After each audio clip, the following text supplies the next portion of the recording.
Wore this badge through highs and lows, never had to hide. Memories in Stamford breeze echo through my chest. Not every win is sweet, but I gave my all, no less. We sang through the rain, we danced through the pain. The pitch still remembers my name. Still blue through the silence and the roar. Still blue even when we don't score. I carry the soul of the shedding crew. You can't shake me, I'm still blue. Still here, still true. Woke up to the chance, paint cracked on my wall, but the pride in my heart never faded at all. Jersey frayed at the seams, but it still feels right. Been through darkest nights, still shining bright. We bled in the game, we rose with no shame. The bridge still whispers my name. Still blue, every tear and every cheer. Still blue, with my voice loud and clear. I carry the pride of the shedding crew. Win or lose, I'm still blue.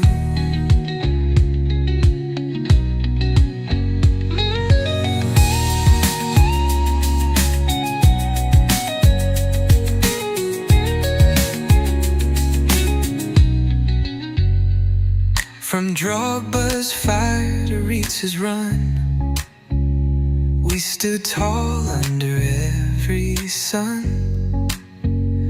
Through Abramovich nights to new days begun, this heart beats for only one. Still blue, even when they don't believe. Still blue, every year we grieve and dream. I carry the hope of the shedding crew, born for this, I'm still blue.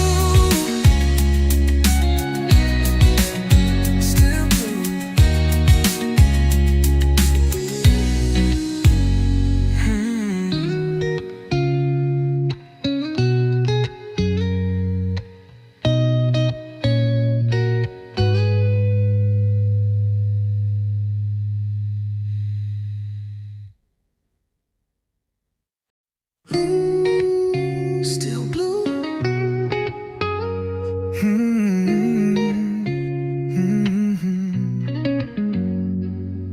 Footsteps on Fulham Road, moonlight on my pride. Wore this badge through highs and lows, never had to hide. Memories in Stamford breeze echo through my chest. Not every win is sweet, but I gave my all, no less. We sang through the rain, we danced through the pain. The pitch still remembers my name. Still blue through the silence and the roar. Still blue even when we don't score. I carry the soul of the shedding crew. You can't shake me, I'm still blue. Still here, still true. Woke up to the chance, paint cracked on my wall, but the pride in my heart never faded at all. Jersey frayed at the seams, but it still feels right. Been through darkest nights, still shining bright. We bled in the game, we rose with no shame. The bridge still whispers my name. Still blue, every tear and every cheer. Still blue, with my voice loud and clear. I carry the pride of the shedding crew. Win or lose, I'm still blue.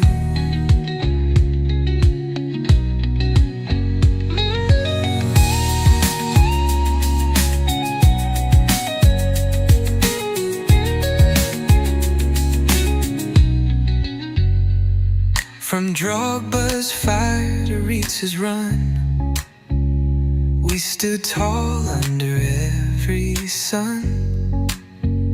Through Abramovich nights to new days begun, this heart beats for only one. Still blue, even when they don't believe. Still blue, every year we grieve and dream. I carry the hope of the shed and crew, born for this, I'm still blue. Still blue.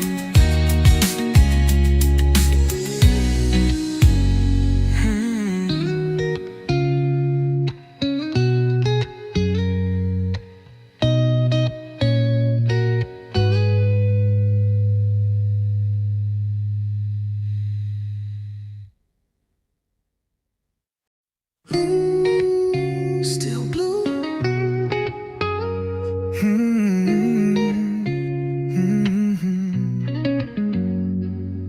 Footsteps on Fulham Road, moonlight on my pride.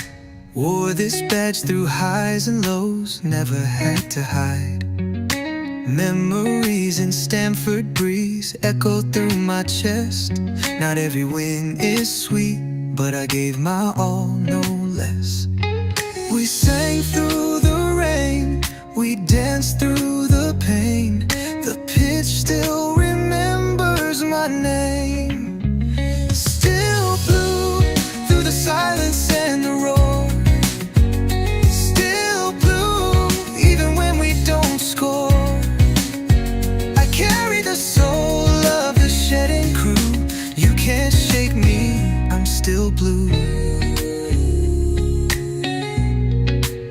Still here, still true. Woke up to the chance, paint cracked on my wall, but the pride in my heart never faded at all. Jersey frayed at the seams, but it still feels right. Been through darkest nights, still shining bright. We bled in the game, we rose with no shame. The bridge still whispers my name. Still blue, every tear and every cheer. Still blue, with my voice loud and clear. I carry the pride of the shed and crew. Win or lose, I'm still blue.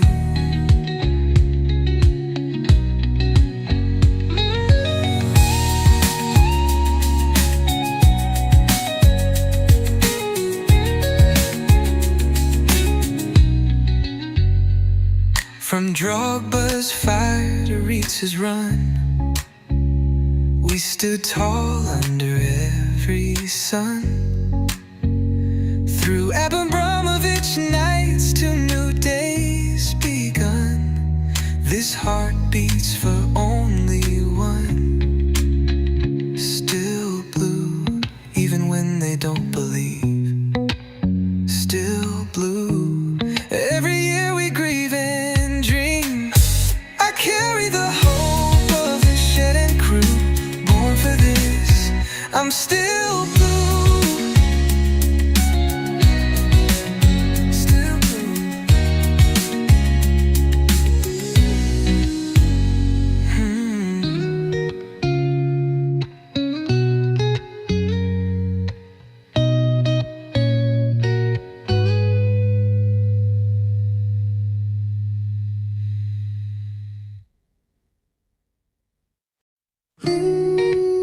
Still blue.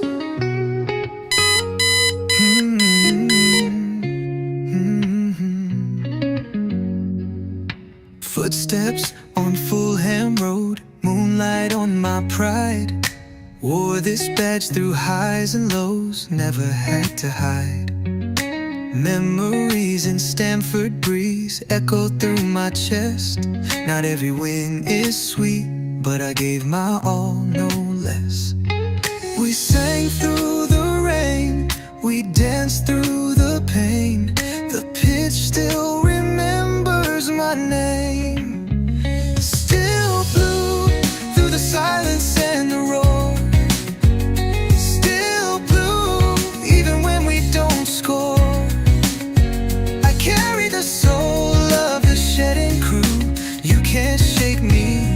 still blue. Still here, still true. Woke up to the chance, paint cracked on my wall, but the pride in my heart never faded at all. Jersey frayed at the seams, but it still feels right. Yes, good people. Big up to all of you. I appreciate you all finding the time to be with me for another edition of the Blue Morning Show. I do hope you all are doing well. Today we have, I wouldn't say a lot, a few items lined up to talk about. We'll talk about Garnacho to Chelsea, Xavi, Siemens, Renato Veiga potentially joining Borussia Dortmund, Raheem Sterling, Axel Disasi, and on, and Connie Chukwuemeka too. Listen, we don't have a lot to talk about. But because we keep it interactive here, chances are we'll talk a lot about the small stuff we have to talk about. So thank you once again for joining me. And again, I do hope you're all doing well. And I'm your host, Kachila. Thank you. Thank you. Now, some surprise here. The first person to say something here is my boy, my man, Tiger Beast. Welcome back. It looks like school kept you busy for a while, but it's also always nice to see you. I hope I'm correct. I hope the case is that, yeah, you've been busy with your studies. If that's the case, I'm happy with you. And he says, the jungle whispers, Tiger is coming again. Uh, but I hope we're all safe. I know we're out, but thank you for joining Tiger Beast. I appreciate you. And we have here UFO and the numbers there. Hi to you too. I don't want to stress myself at trying to call out the numbers one by one. It could be a code that I do not know. Michael Ezens says hi. I'm guessing Ezens from the name Eze, maybe. I'm not sure. Correct me if I'm wrong. That sounds like an Igbo man trying to make a beautiful name sound even more beautiful. But Michael Ezens, thank you so much for finding the time to be part of the conversation. I do hope you're all doing well. What else do we have here? We have Shay Wendy Williams, my good friend and my sister. Thank you for finding the time to join my Ghanaian sis. Big up to you too. Let me know whenever you're ready to join the panel. Just let me know and I'll send you the link. And if you want me to add you to the panelist groups, our panelist group, I will do that without hesitation because yeah, you seem like a good person. Let's see. Without wasting much of your time, we will start addressing the items we have lined up. And if we get done quickly, then yeah, we go news hunting as usual. But yeah, the first person, I'm sorry, I don't mean that to start up the conversation by talking about somebody I know our fans hate and hate a lot. But he's in the news again for saying some shit about our beloved club. But we'll get to that in a bit. Uncle Vinny, big up, bro, big up to you too. I do hope you're doing well. I hope you are doing well. I am. Thanks for the good job you're doing. I appreciate that, and thank you for being part of the always being part of the conversation. That does go a long way. I couldn't have done it alone myself, and I'm being sincere. That's we are at how many? At 27,539 followers, getting closer and closer to 28,000. Hopefully, we get to 30,000 by the time the window shuts. But that depends on how often we're able to stream or how quickly I'm able to churn out the YouTube shots which helps a lot. But that's by the way, without wasting much of your time, we'll get into the conversation immediately. The first person, again, once again, I do apologize for starting off the conversation by talking about a man that I know we hate and hate a lot, Jamie Carragher. Again, he's in the news. He said some SHIT about Abbey Level Club, but we'll talk about it. Let me know what you think about him. He says, I don't think Chelsea will qualify out of the Champions League group stage. At this point, you could say he knows exactly what he's doing. He knows how big we are, popular we are, whatever you prefer. He just wants the attention, and that's all I can say, really. But Jesus Christ, what is wrong with this man? Tiger, I thought you were in the new group, aren't you? Yeah, I've shared the link. Let me know if you can't see it. Then I will share it with you. Again, your personal account. We recreated the group, and I remember adding you to the new group. But there you go, you have the link now. Jamie Carragher, you could say he's an attention whore at this point, because he wants attention. He knows mentioning Chelsea's name will help him achieve that. And look at him. He's he's agreed. Again, the last time I read something about what he said about Chelsea Football Club, he did say that, yeah, we'll finish, at least he gave us a chance finishing in the top five or so. Now, he knows the most ridiculous thing to say would be to say that we're not going to qualify out of the Champions League stage. At this point, also, you could say he's just throwing a lot at the wall, and eventually one of them will stick, and then he'd be correct. Because they say, how's that saying that a clock is wrong every? I can't quite remember how that phrase goes, but you get the gist. So I don't take him seriously anymore, and I'm just surprised that he still has a job because clearly he doesn't know how to speak objectively, and but he still has a job as a pundit, unfortunately. But that's by the way. And Uncle Vinny here says that the best thing to do, just ignore Jamie Carragher. I stopped listening to his comments a long time ago. Always seeking attention. Yeah.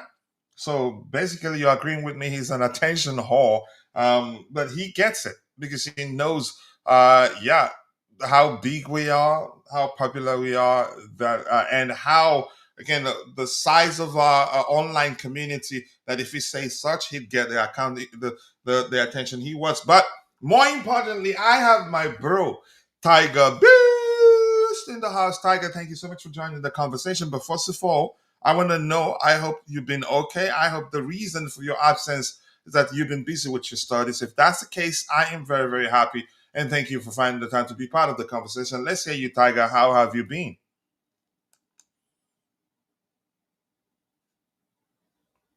Okay. Probably, I don't know if he's worked with us with this particular system. I'm not sure.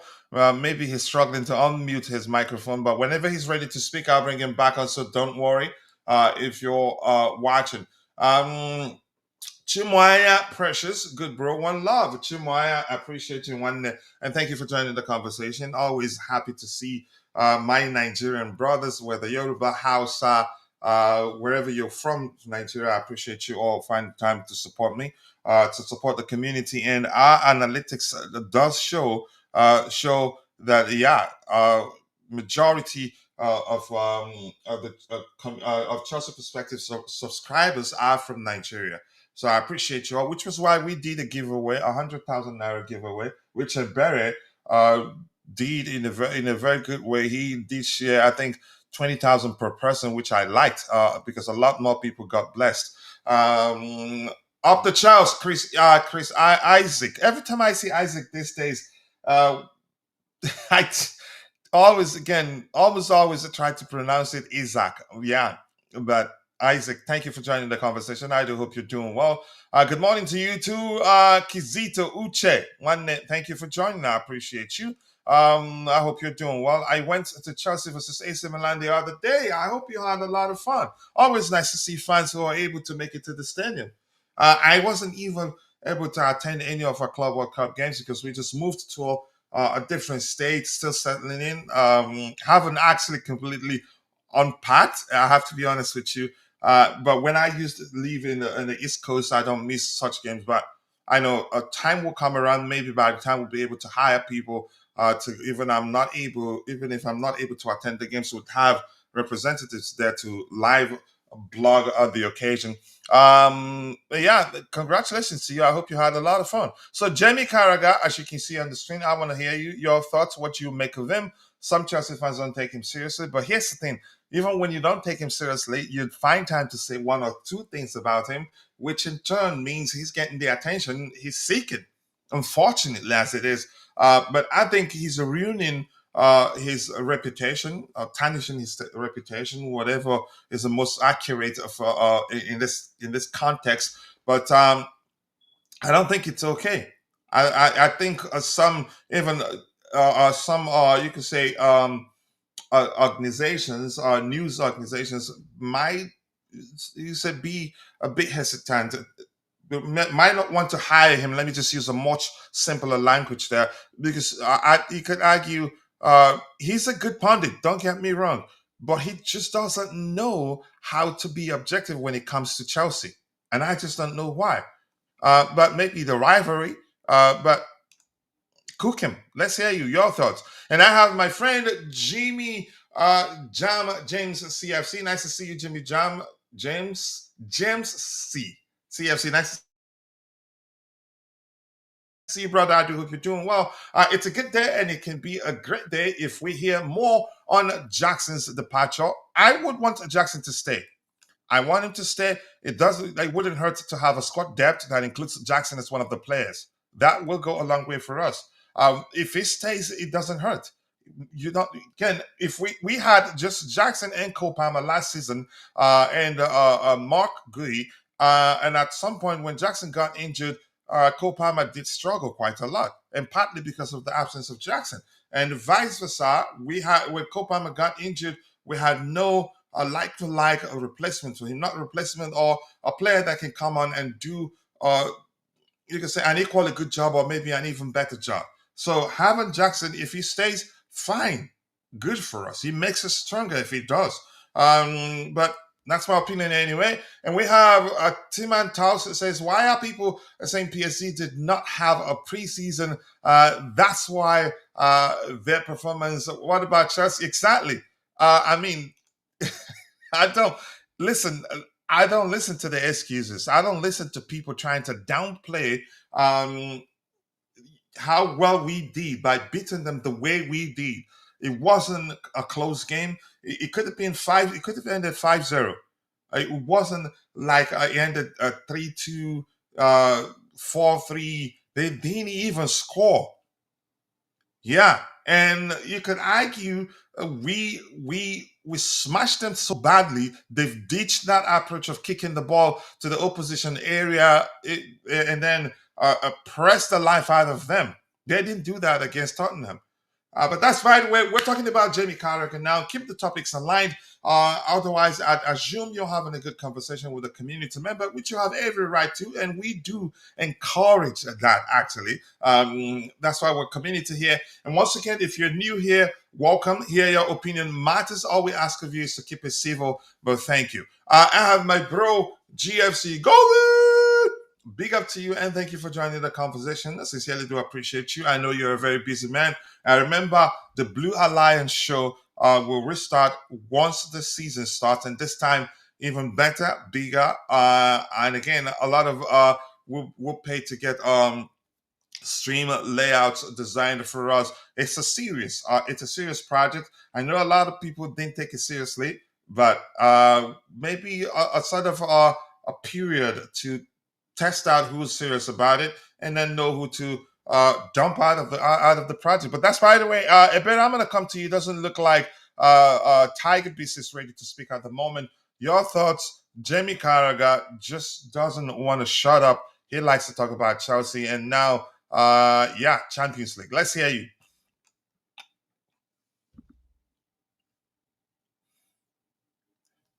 Barry, are you there, or are you struggling to unmute yourself, just like Tiger? Hello. All right. There you go, coach. I am back. Okay, Tiger, let's hear you.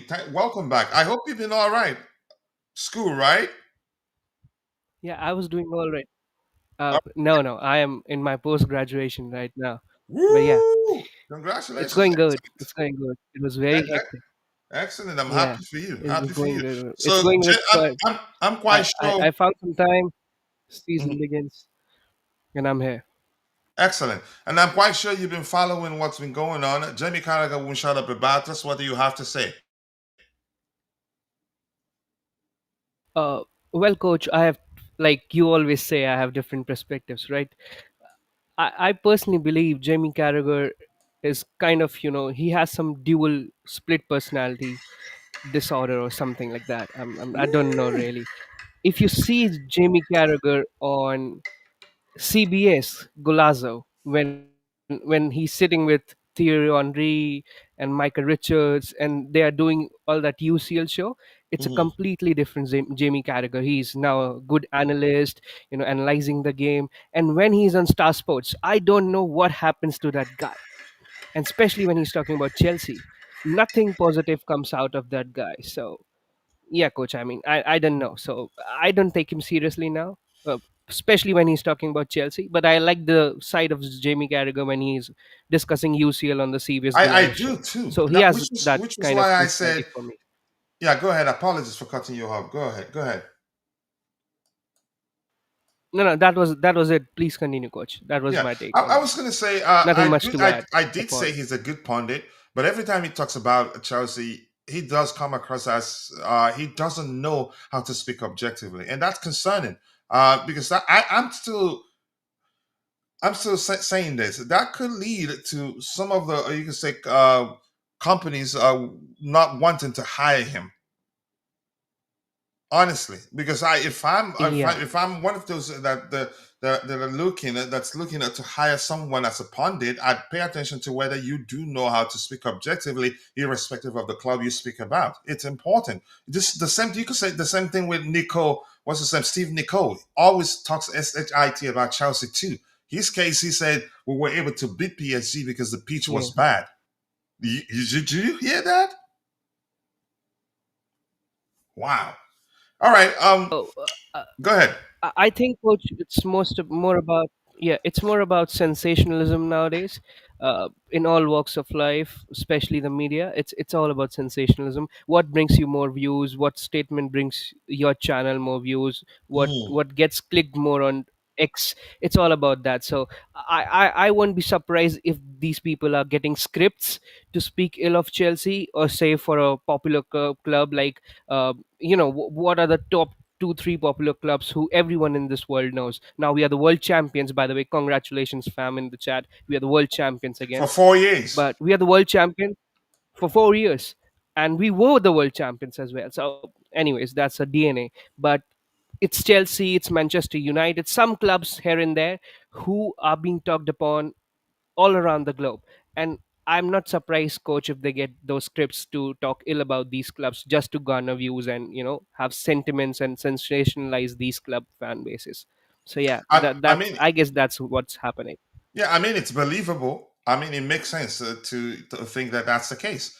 But I'm going to catch up with what we have and then bring on a Barrett to hear from him, to get his thoughts on Jamie Carragher, the way he speaks about Chelsea. And Jamie is a Chelsea hater. He always says bad things about our club. That's from Gavin Bailey. Thank you for saying that, Mr. Gavin. And Just Man says Jamie Carragher is a hater of Chelsea FC. I mean, you could argue that's the case given the way he speaks as if he's lost all you could say sense of his logical reasoning whenever he speaks about Chelsea. And Uncle Vinny says that I think he knows exactly what he's doing. It's all for attention. The more he talks down on Chelsea, the more the attention. And side talk about him, he's chasing cloud at the moment. I think I agree. But that's fine. Well, Ebere, let's say your thoughts on Jamie Carragher. He's refused to shut up. It looks like he leaves off of speaking ill about Chelsea. But He, let's say you, Ebere. could you, could you like, I don't know. He always talk about Chelsea. He always talk about Chelsea. I don't even know what to say about the guy. Whether he's a hater or I don't really know. He always talk negatively about Chelsea. Nothing Chelsea does that makes him okay. Let me at least appreciate them this time. No, no, no. Every time he's okay. Negativity every time. He's just a hater. That's just it. I have nothing more to talk about him. He's just a hater. He hates Chelsea, but that it doesn't do anything. Doesn't stop us from being the champions, winning every time. So Yeah, that's his own cup of tea. yeah, he can Yeah, hate us all he wants. Yeah, and CFC Gavin yeah. here says, "Remember Chelsea? Remember Chelsea stopped him from winning the Premier League." Yeah, yeah. And then the retrospect and development podcast. Thank you for joining. Agreed. He says we appreciate you for finding the time to be part of the conversation. Next item we have lined up here. The next one, Benoit Badiashile. I was on X the other day. That uh, was the blue green tough. He did say something to the effect of every time the transfer window comes around, Badiashile just gets injured. Probably him, a way of him to avoid getting sold. He likes Chelsea that much. Listen, I've said this before, and I'm still saying it. There's an excellent player in there, but the injuries that he's had haven't helped. Hopefully, he stays fit, and it does seem as if the club they believe in him. But let's see. This particular report reads: Badiashile is starting to have, I think, a lot of support within Chelsea that his development is not just on track, but he's ready to play in the Premier League. You can argue he's been quite unlucky. Every time we see him perform at the level that we all go, yeah, that's a Badiashile we paid for. And the next few games, the next game he gets injured. That's quite unfortunate. But if the club trusts him, I do trust him. But I have to say this actually, I like him as a player, and I don't need to um, hear that the club trusts him before I do so because he's an excellent player, reads the game very well, an intelligent player. And as you all know, I'm a sucker for intelligent footballers, honestly. But let's see. I think they still give him time. They still give him time, probably because he doesn't earn a lot, which the club wouldn't mind paying him to and stick. You can say stick with him for a bit to see if he starts to show the sort of form he showed before we paid how much we paid for him. But Tiger, I don't know if you have anything to add to this topic. Benoit Badiashile. Yeah, I'm guessing the message, the way I see it, is that the club still trusts him and aren't looking to sell him. I think we've heard that for a while now, but let's hear you, uh, uh, Tiger.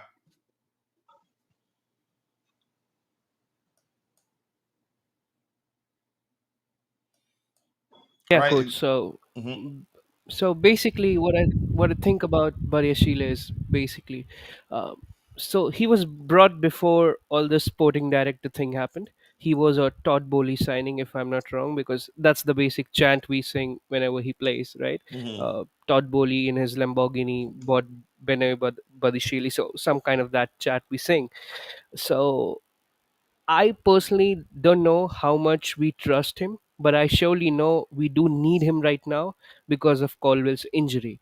So any centre back who is ready to play That's in the deep. Premier League, who is at that level, yeah, who is at that level, and he has played in Premier League some matches. So it's not like he has never played and he's a new signing and he will be tested. The only problem with Badiashile was the first few games he was so good that we were like, oh my god, how good is he, how calm he on the ball. But then suddenly something happened. I don't know what was it. It was change of manager, change of formation, change of game of play. What happened, just it was not the same Badiashile for me personally.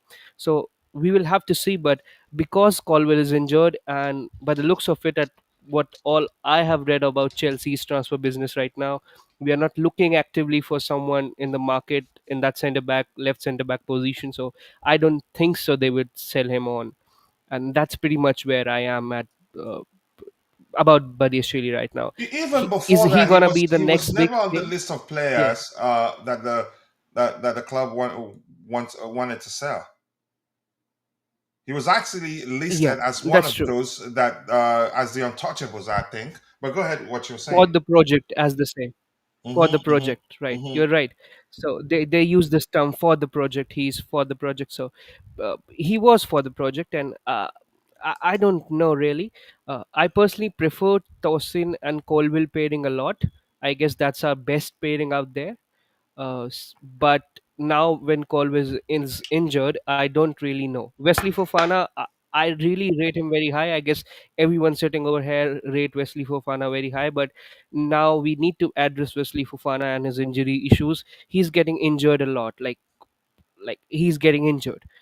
He's getting to a position where Reece James was, and now God forbid, touchwood, he's not in. He's one of the best. Oh, he's the best right back in the league in the Europe, but we are now gonna question if there is one more injury, God forbid, to Wesley Fofana.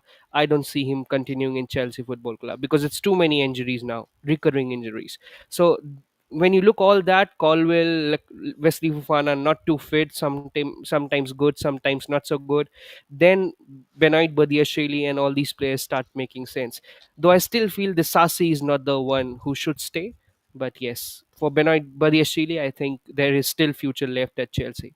But this is the season to prove, coach, because Colwell is out, and this is his season to prove if he wants to remain at the top club, because he's coming from AS Monaco, if I'm not wrong, Yeah, and that yeah. now Both I both don't know him where and he he ends and up. Yeah, Disasi. but Yeah. yeah, Yeah, let's see. I think I agree with you. This is again a good opportunity for him to show. Yeah, he's still got in him. Because if he doesn't, I think the club will look to move him on. We have a better. Let's say your thoughts, Badia Shile. As I said before, Grintel did say on X that it just seems as if every time the transfer window comes around, he finds a way to get injured so he doesn't get sold. But let's see how you. Yeah. Oh my god. Yeah, when they signed Badiashile, he was so fantastic. Like, he was so good, very good on the ball. His passes, he was. I don't know if, okay, maybe he was pairing with Thiago Silva. Maybe that was why he was that excellent. I think he I was don't that know. good. Really, he was so good. We Yeah, started debating why he wasn't on our Champions League list. That was yeah, under Potter. Yeah, go ahead. yeah. Maybe, I don't know, but the thing is that, I figured that maybe because he had injury. After that injury, then he came back and he was, he wasn't as good as he was, when we signed him. So I don't know. He was. I don't really know. He's a good player. I would say he's a good player, but not at that top that we need now. Because as for me, I need Chelsea to sign another excellent defender, because all the defenders we have now, Fofana is not to be relied upon, because he's an injury prone. Uh, um who else? This Badashile is I don't think he will give us that, or all the thing we need as a club, because he's not at the top now. Yes, he's not at the top since he came back from that injury. No, he's not the person he used to be. So He's never if been Chelsea the is same not, ever since. yes, Chelsea need to, for me, Chelsea need to get a new defender. That's what I'm saying. They need to get another defender, a top defender that would, going into this season with just Fofana, Badiashile, who else? Hato, Chaloba. I don't think they will give us all that thing we need. That's real. And Kobe is injured now, coming back. Ha- No, I don't think we need another defender. I mean, We need another defender. it's really difficult to say what's going to happen, to tell what's going to happen. Why? The manager, he said openly that yeah, a centre back is the top priority, given um, that Cowell will be sidelined for a while, and then we start getting briefs. This time, I believe in briefs from the club suggesting that we're not looking to sign another centre back because we don't want to do anything that will impact or maybe affect Josh Archibong's development. So it's difficult to say what's going to happen. But I'm inclined to believe the manager's instinctive comment, the way he said it, you could tell on that day that yeah, he spoke from the heart when he said that yeah, a centre back is a priority for him. But then it makes sense to argue that the briefs we start getting from the club were designed to not to ensure we don't come across it to potential selling clubs as desperate. Because if that becomes the case, we're in trouble. They'd ask us for an arm and a leg to sell to sell a player to us.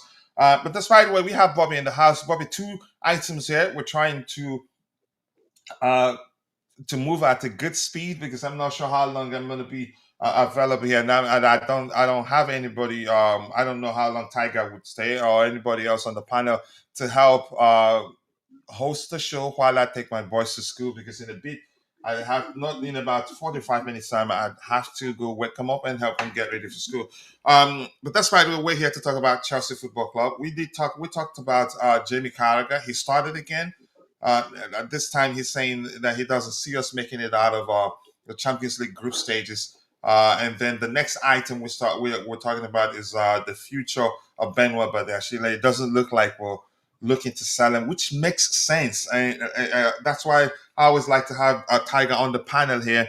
He did mention how it wouldn't even make sense to consider selling him given the absence of Levi Colwell, and he's the next left centre back player that we have, and you could say the closest to Levi Colwell, in my opinion. But buddy, let's hear you. More importantly, I do hope you're doing well, and thank you for always finding the time to be part of the conversation on Just a Perspective. Yeah, big up, guys. Yeah, look, I know what I would like to see happen, and I know what I suspect Let us will know. happen. Let us know, Bobby.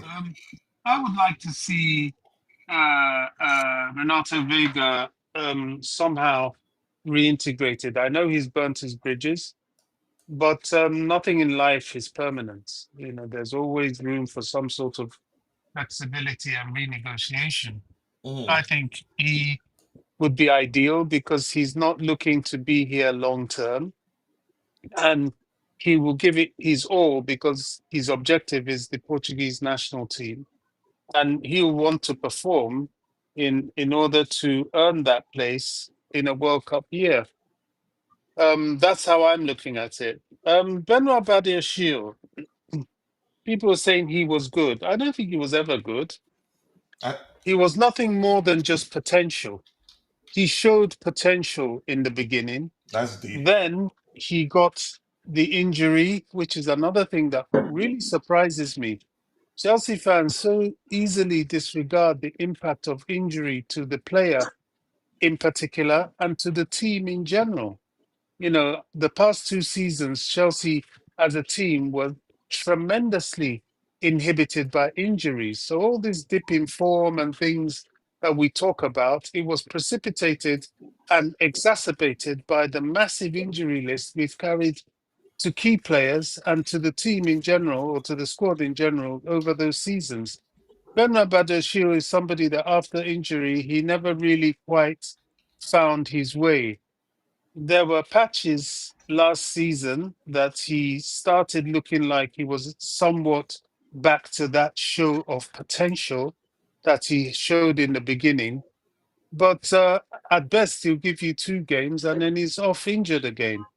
So I don't trust Badiashile, both as a player and to be fit enough to do the job, because the defense is one area that needs stability.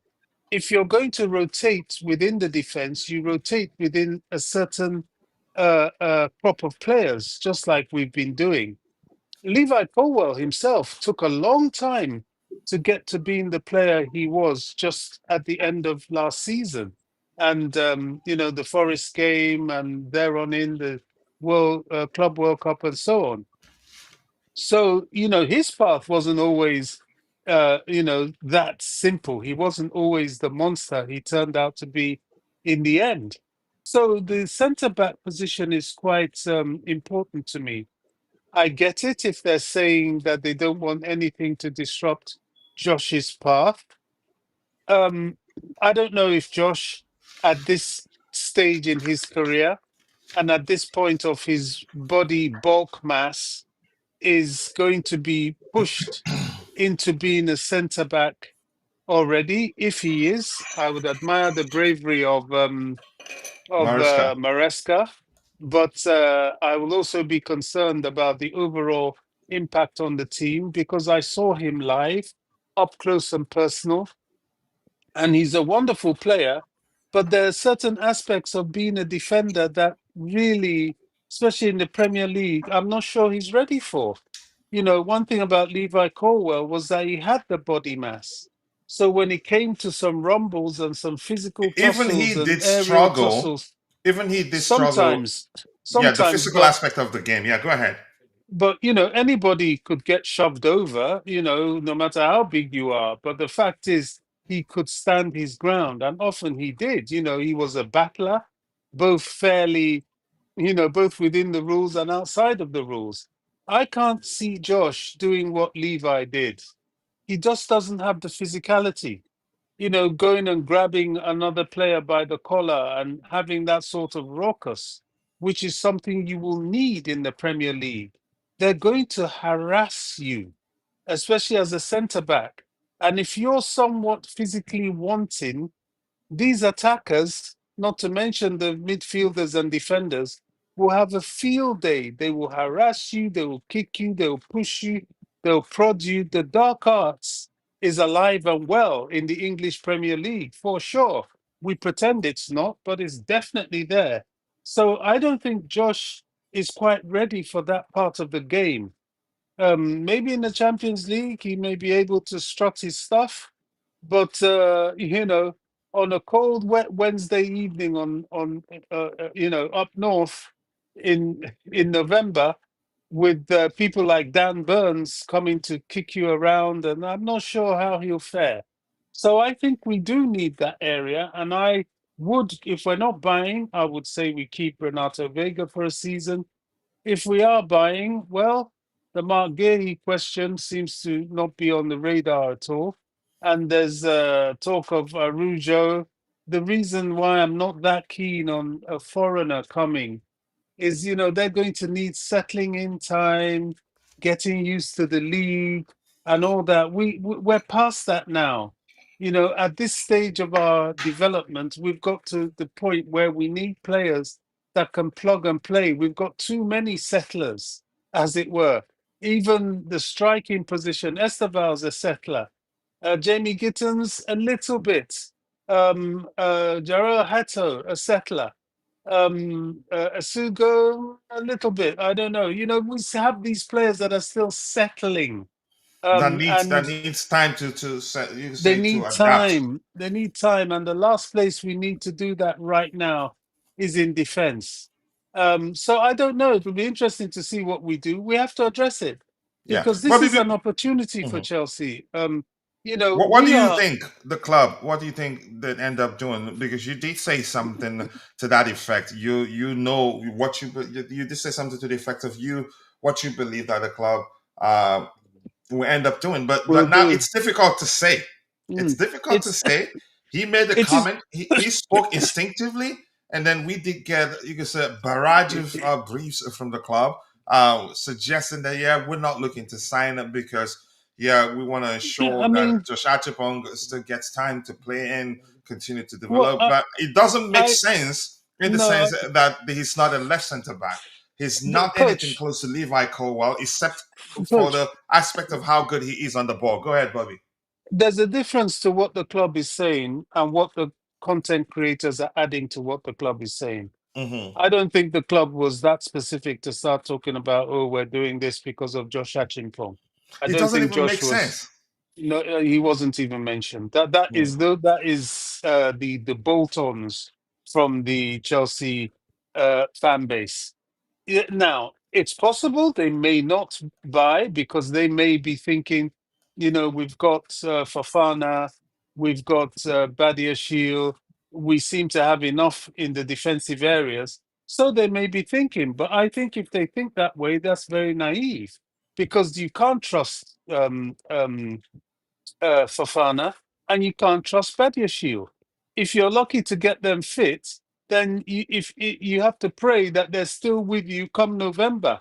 Not to mention December, January, February, March, April, May. Wow, if we ever have them able to go through a season, I would well, praise the Lord, as it were, because I can't see that with these guys. They're not physically capable at the moment of being injury free. So the club will do one of three things. I can't say exactly what they will do, I but mean, I I'd can like to put the hear your ball back opinion, your bigger. thoughts on what you Yeah. think they do.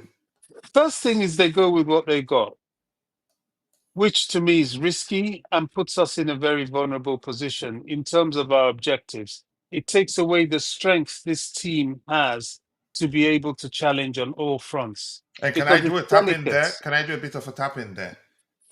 Well, One of the reasons why that be risky is that you cannot trust Fofana to stay fit. Even Badiashile, you cannot trust him to stay fit. That's well, -2. CBs if we risk Yeah. going into the season without signing at least one more Well, centre back. But go ahead. I've said that, coach. That's what I was saying. And I Mm, was, alluding to the fact that it's risky. It takes away, it weakens us. It means that defensively we have opened the door to inconsistency because of losing defenders to mm, injury, and making a delicate situation. If they were players that you feel, okay, these guys they're going to give us a season, then maybe it could be worth the risk. That's one.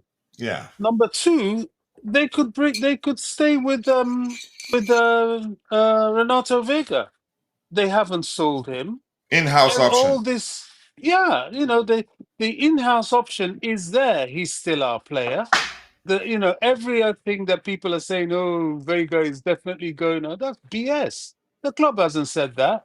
Nothing has changed as such. They tried to sell him to Atletico Madrid. It didn't work. I haven't heard of anybody else coming for him. So who knows what's going on? That is still an option.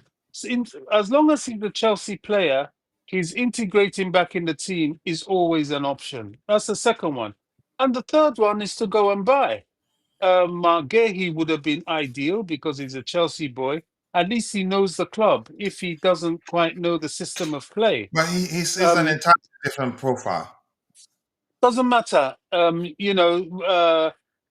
Fofana is not particularly a left back, but then his presence will facilitate somebody like Chalaba, who has played left back, and even Tosin, who has played left back, to be able to go and temporarily fill that role.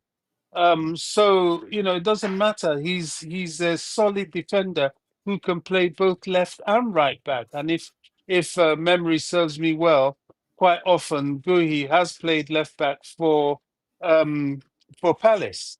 So there's him. The Arujo, I'm less keen. I think he's going to need time to settle in the Premier League. And then there's all the rumor, which I think is just a rumor right now, that we're eyeing up Canute from Liverpool because he's in the final year of his contract.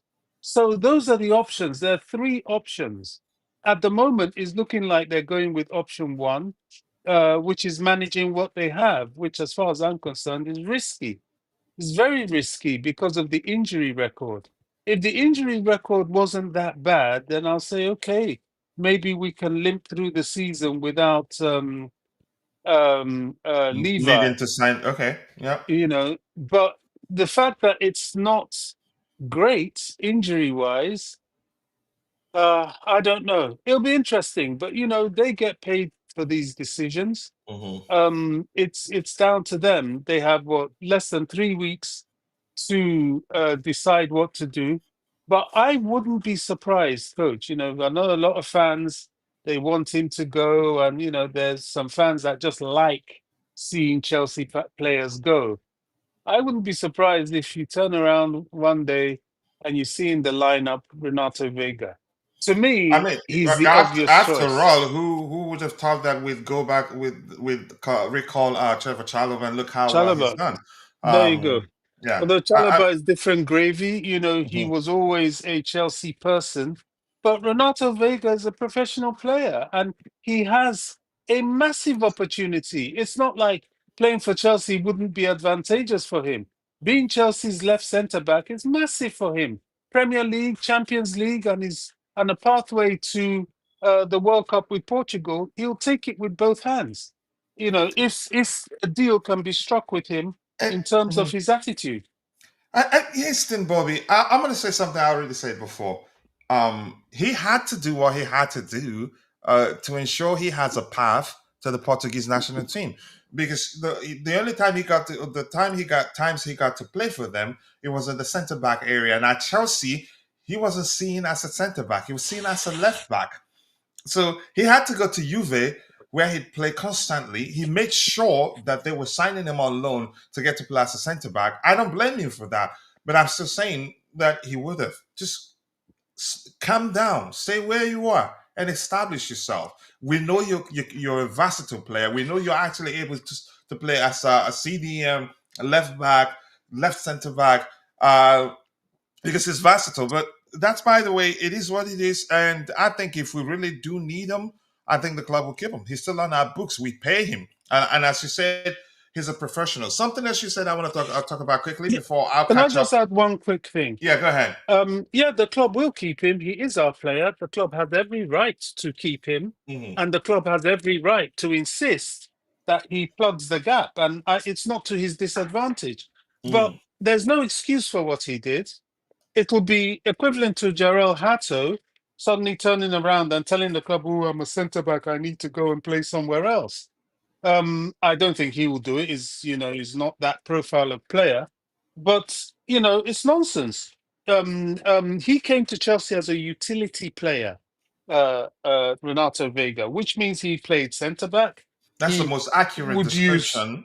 He would use. Hmm. He could be used as left back, and he could be used even in midfield. He knew that, and he'd done it before. It was just suddenly because he saw that his only way to playing in the Portuguese national team. Portuguese team was as Hmm. left centre back that he started insisting. And which coach gets the instruction of positional play from the player? Nobody would accept that. But that nothing is cast in stone. That was then. This is now. We have a need for that position, and he has a need to play there, and he is still our player. To me, it's a no-brainer. Unless there are other parts of his character that we don't see, um, I wouldn't be surprised if he stays and he joins the defense. I really wouldn't, especially if Badiashile, as he has done already, picks up yet another injury. Badiashile has another injury. He's not coming back till September sometime. So we're told. Yeah. September can go to October, can go to November. Mhm. I think you and I we have to do a recording on why the club should keep Renato Veiga rather than sign another centre back, or maybe for signing another centre back for the right side area, or more like a leader in Margohi. For me, I'm all for it. But here's what we're gonna do. I'm gonna catch up with what we have in the chat. I'll give the microphone back to those in the live session. Come back to the panel. I want to get your thoughts on Jamie Carragher. He's at it again. But that's by the way, we have just my here saying Chelsea FC is always a 50-50. They criticize and they give kudos where necessary. But to JC, 100% hatred. He's never objective whenever he talks about Chelsea. And Uncle Vinny here Just says, before you run away, mhm, that Jamie Carragher spot, you have to give me first tips because I'm going to rip that fool's head. I okay. really have a lot to say about I that will come back to you. nonsense. I will come back to you. And then we have Uncle Vinny here saying, listen, on Badiashile, I think if he can step up now more than ever, then great for the club. My issue is ball recovery, but if he doesn't, he should move on and we sign someone who's more developed. Look, something Bobby said is that I can, that's important to pay attention to. The defensive area is the most difficult to assemble. Talk about assembling the team being a puzzle. That's especially true about the defensive area. One person gets injured, you can't just get anybody and put in there. So, which makes it make more sense to look for an in-house solution. Less need for adaptation. I think that's the correct word. And because that person is already used, you already part of the squad and just went out on loan or something like that. But you get the gist. But thank you for that. I appreciate you. And we have Abdullahi Jafar says that Chelsea should sign another defender just to cover up of a Cowell and also try to complete the deal for Xavi. Seems the season will be a success. Listen, in the case of Xavi, I'm not in a hurry.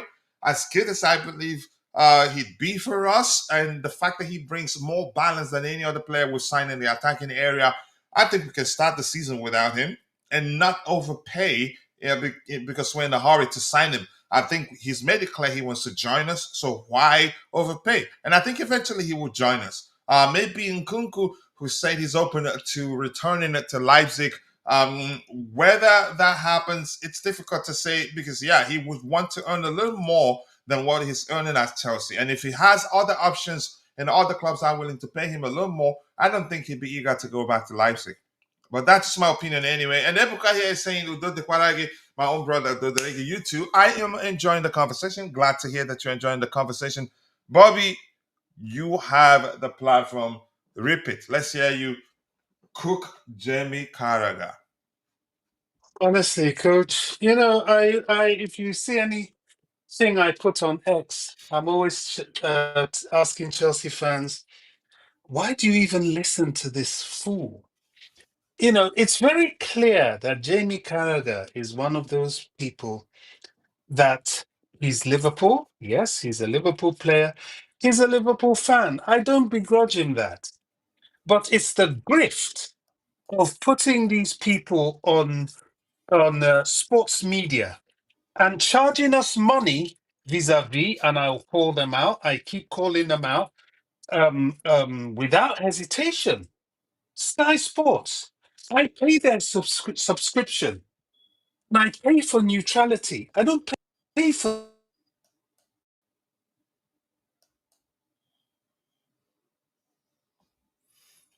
It looks like we lost Bobby, so I'm gonna keep reading what we have in the chat until he comes back on.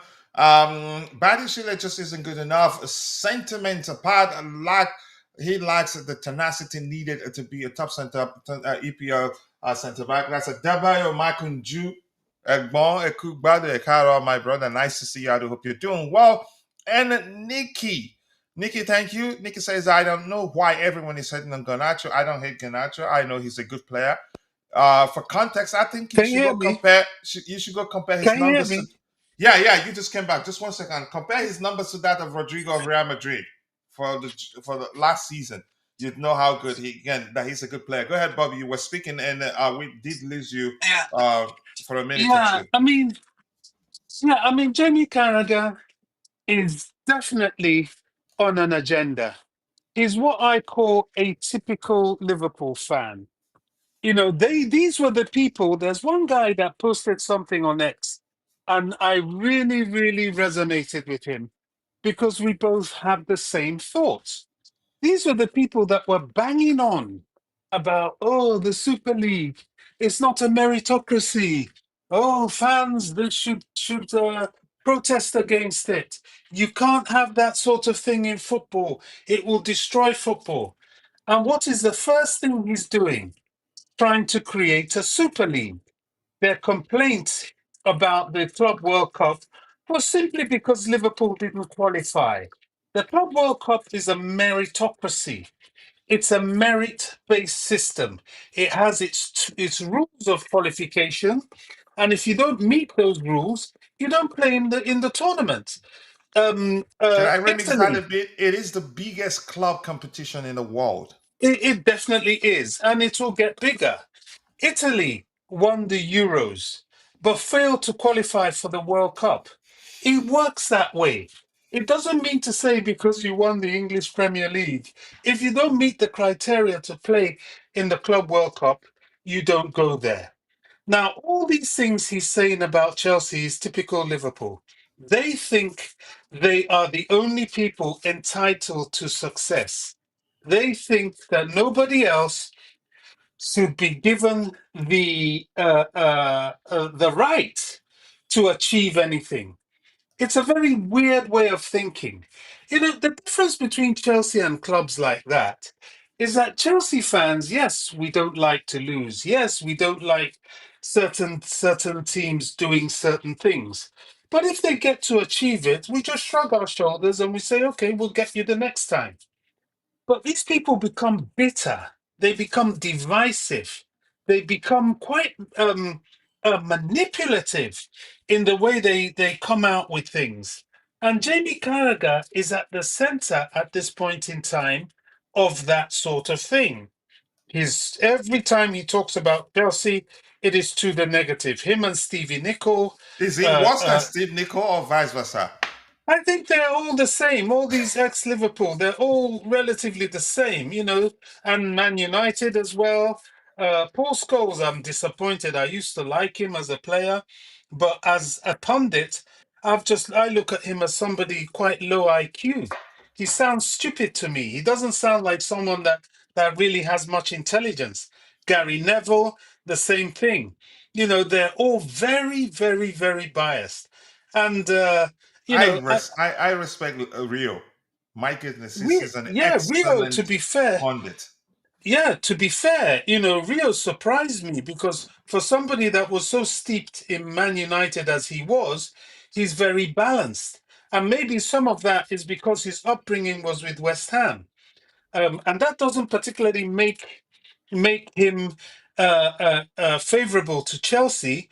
But Rio talks in a balanced way. He talks like Terry Flewers from the Football Football Terrace. terrace, yeah. He's Man United unapologetically. He can have his bias, but when it comes to certain things, he shows others respect and he talks realistically. But people like Carragher, I mean, they're on another level of their bias to other clubs, and maybe it's flattery to Chelsea that they are so envious of Chelsea and so frightened of Chelsea. A lot of that is fear. And they hope that if they can stoke up enough negativity, they can attack Chelsea through negative media. Negative media can do a lot psychologically. The mind game side of things can affect a club. You attack the club, you sow seeds of doubt into the fan base, and you then destabilize them that way. And that is the agenda of people like Jamie Carragher. He tries to use his platform to disparage Chelsea Football Club. He should be ashamed of himself. Do you know, even Jason Conde, who is, hardcore Chelsea, he really is. But Jason isn't as spiteful to other teams as this man is.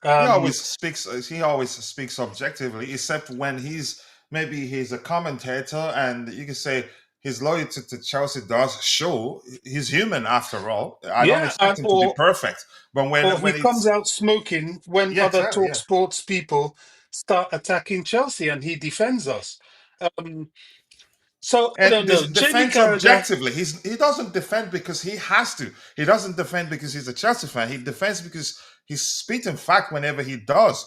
He tells you, look, you said this, and look at what's happening, and still you don't want to apologize, something to that effect. But go ahead, Bobby.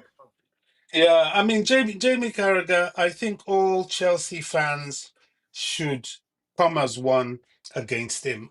He shouldn't be somebody we take seriously.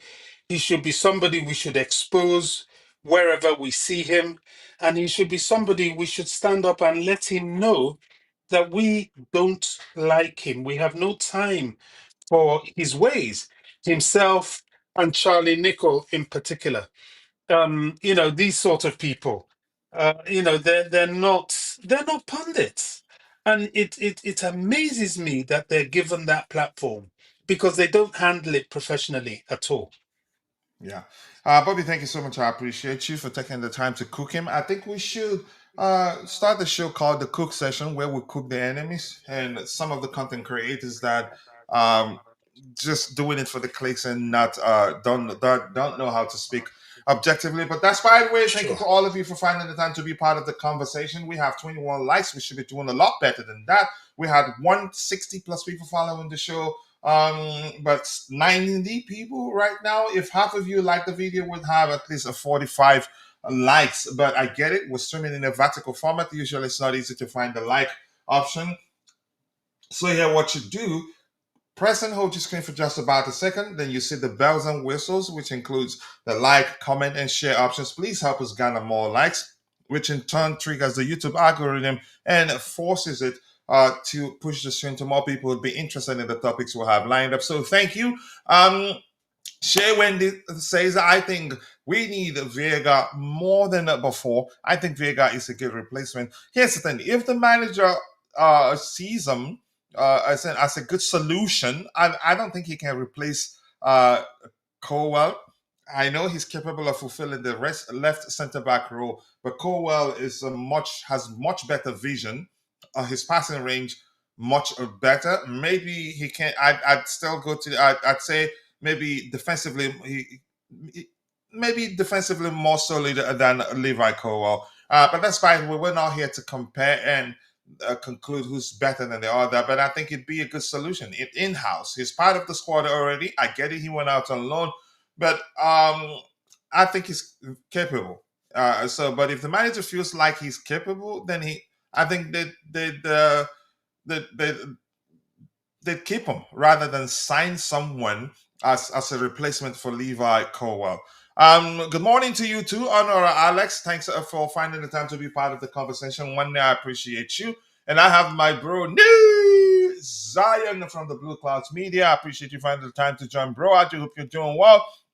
And people, big up me. People go and subscribe to my bro's YouTube channel. The link is there. Let's help him. He should be at 10,000 plus. He should have 10,000 plus subscribers given his commitment to the growth of the community, more importantly, because I'm quite sure, yeah, I get it. Money is good, but he's doing it for the passion, more importantly. So let's help him grow. If you haven't, click through the link there in the comment section, in the chat section, go and subscribe to his YouTube channel. Shay Wendy, thank you for reposting the stream. I appreciate you. Breaking news: Chelsea sporting directors Paul Winstanley and Lawrence Stewart and recruitment chiefs Joe Shield and Sam Jewell have signed the contract extension that commit them. I mean, they've done well. In my opinion, they deserve that. People weren't patient with them and were name calling them, saying all sorts of nonsense about them. But now we're seeing that, yeah, they've always known what they were doing. All right. This one reports that Christopher Nkunku is one of the main names on FC Bayern shortlist. He's considered ideal player to cover several positions, but deal depends on cost. We're not looking to sell him for cheap, and I'm happy. Bayern, I don't remember us. Have we ever signed a player from Bayern before? Maybe we have, and I've forgotten. But I don't think we have a good relationship with them. If anything, they've hijacked a few players from us. Maybe just one, maybe just Michael Elise, and not even hijack. Actually, we weren't serious about the deal after Crystal Palace moved to the goalpost. But that's by the way. Christopher Nkunku, We signed Belak, Mike Belak from there, isn't it, was Coach? it Balak? Back Was it from back in Bayern? the days. Yeah, back And in the not days, I and guess not it was Michael Leverkusen, Belak. right? I am also confused, but I guess it was Michael Ballack in 2006, if I'm not wrong. His peak Just days bear were with me. at Bayern, so probably from Bayern, I think so. But I didn't know. But we hardly ever sign players from them. Yeah, we hardly ever sign players from them. But that's by the way. So thank you for that update, my bro. I appreciate you once again. It's about passion. Money will be good if eventually this channel starts bringing in money. But passion is what drives you, and I know you very well to vouch that that's the case. But that's by the way, Tiger. You want to talk about Nkunku? I'd rather him go to Leipzig because that make our pursuit of Xavi Simmons a lot easier because they want him. But I think that's going to be very difficult, except if he's willing to take a pay cut, because I don't think they measure the sort of salary we're paying him. They don't pay a lot there. But let's say you, Tiger. Yeah, coach. Um, so, like, I understand the view on RB Leipzig, and if he goes there, a deal of Xavi Simons would be nicer. But I don't think so. Nkunku would go back to the club because what report I guess I read something back on Twitter, and now here's a problem as a fan and a fan base, as in a Chelsea follower or any fan base for that matter. Now so much information is given on X or something. Like Bobby was mentioning, and I was listening very keenly on what he was saying. He was saying that the club only knows what happens, but the problem is the club never tells. So the club only tells us when it actually happens, and there is a a short interview, and we never know what really happened at the behind those closed gates. So everything that we know of about a player and about the transfers are all about these aggregators of news, whether it's David Ornstein or whether it's Fabrizio Romano. So you have to trust it. They can be wrong, yes, but 7 out of 10 times they have been right in the past. So it's just how it is now in the transfer business. It has got dull, yes, but that's how new age social media has done transfers of football. So moving on to Nkunku, I personally think he would prefer Bayern Munich if Bayern is coming for him. I guess he won't even look for Leipzig because, coach, that's obvious, right? Anybody would like a move And to at a club Bayern, like he's guaranteed Bayern. to win a lot. Yeah, go Yes, ahead. Sorry for the tapping, yes. man. You know it's my thing, No, no, right? no, no. It's all right. It's all right. And you are right. I'm on the same wavelength. A player like Nkunku, who won what they say over there, do they say Golden Boot over there? He won something in RB Leipzig, right? So he won that Golden Boot or something back then, and then we signed him. And Nkunku, unfortunately, I don't know if the managers couldn't figure him out. He was good at the latter part of the Club World Cup, but he was not that player that we signed him to be. So he just He's didn't that work sort out of at Chelsea. player. If we sign him, I think he'd be more useful in Europe than Yeah, in the yeah, Premier League. But that's go true. ahead. That's true. So that's how it has happened, and now he has to go. I don't think so. He is staying back. I have more hopes of Nicholas Jackson staying back, because if Newcastle don't come in, because I don't think so. There are any more suitors for Nicholas Jackson right now, but I don't think so. Nkunku is staying back, and if I have to tell one thing, I read a report where it's being said that people close to Nkunku and Nkunku's camp, they are eager to go to Bayern Munich than they are eager to go to RB Leipzig. So I guess that's actually makes sense because he wants to move to a big club, and Bayern Munich is any day a bigger club than RB Leipzig. I'd go to Bayern too if I were in Kunku. It just makes much more sense. Yeah, I mean, I don't think he gets to win the Bundesliga with Leipzig. I don't see that happening. yeah, yes, And that makes it again. I think we did address a particular report. Was it a few days ago that suggests he's open to going returning to Leipzig, but we'd be stupid not to pay attention to his current salary. I don't think Leipzig will be looking to sign him and measure that salary or even give him a pay rise. Which players seek whenever players switch clubs, they usually seek a salary increase. I don't think Leipzig. I don't think they'd be able to do that for him. Blue Class Media, my bro there. Yeah, thank you for that information. He says Michael Ballack officially joined Chelsea on a free transfer on May 15th, 2026, after his contract with Bayern Munich ended. Thank you so much for that information. Yeah, it's easy to confuse because he's a Leverkusen legend, too, I'd say. I don't think it'd be wrong to say that. And Shay Slayer, Star Slayer, so to speak, of 344 says, is there any Xavi Simmons news? Newcastle better hurry up and buy Jackson. I'd rather we sell Jackson to a foreign club. I don't want him to join Newcastle United, any English club for that matter. But that's by the way, Xavi Simmons was still talking with we're still in conversation. Because they're negotiating with Leipzig. It's not straightforward. And for context, they paid 16 million euros plus, and PSG inserted a sell-on clause, which means that they would want to sell him for a lot more to make a sizable, not a size, to make some gain, which clubs do. You could say they're given the platform to you to really express himself and show himself to the world. But I think we will figure out something. Here's what again: the fact that he's made it clear that he wants to join Chelsea complicates the situation for them, not for us. For us, for him to have made it clear that he wants to join us, simply means we're not going to be willing to overpay, to pay a lot, or to meet the evaluation of the player, if that makes sense. Uncle Vinny here, Bayern's transfer chess game intensifies. Yeah, they're very good at getting the players they want, and they don't pay too much in most cases. This one here, this one here, Chelsea to give share of Club World Cup bonuses to the family of Diogo Jota and Andre Silva. That's my club. yes. That is my club, and I'm very proud, honestly. And Jamie Carragher should see this. Yeah, exactly. We are not like him. When We no, love when football. All those who you play know what football, came to mind the moment she said that right there Kendrick on the. Lamar's songs. Go ahead. No, no, coach. I'm just saying we love football as a Chelsea football fan and Chelsea Football Club, Banter and we love aside, all those who banter play aside. football. Yes, and that should be like that. You should be unbiased. Yes, a bit of bias for your own club that suits well, but when you're talking at a global stage, don't just talk one-handedly.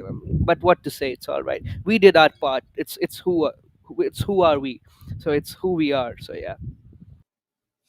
Yeah, I do agree. Again, we've done a lot in terms of combating inequality, racism. That has always been a thing, and this makes me happy.